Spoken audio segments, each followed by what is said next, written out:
ఈ క్వశ్చన్ చూస్తే 10% ఆఫ్ 200 అని ఉంది. ఆఫ్ అంటే ఏం లేదు, ఇంటూ అని అర్థం, అంటే మల్టిప్లికేషన్ అని అర్థం. 10% అంటే మీకు ఏం చెప్పాను, 10/100 రాసేసుకోమన్నాను. ఇంటూ 200 రాసుకోవాలి. ఈ 2 zeros క్యాన్సిల్ అయిపోతుంది. ఇంకా మీకు ఎంత మిగులుతుంది, 10 into 2, అంటే మీ ఆన్సర్ 20. ఈ క్వశ్చన్ చూడండి, 25% ఆఫ్ 80. ఆఫ్ అంటే మీకు ఏం చెప్పాను, మల్టిప్లికేషన్ అని.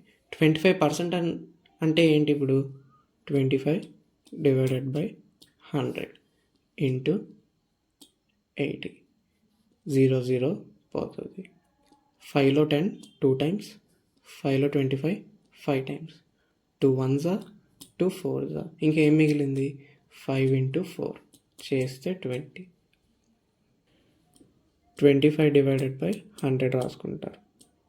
ఆఫ్ అంటే ఇంటూ 200 రాసుకుంటారు. 2 zeros పోతుంది. 25 into 2 ఎంత, 50.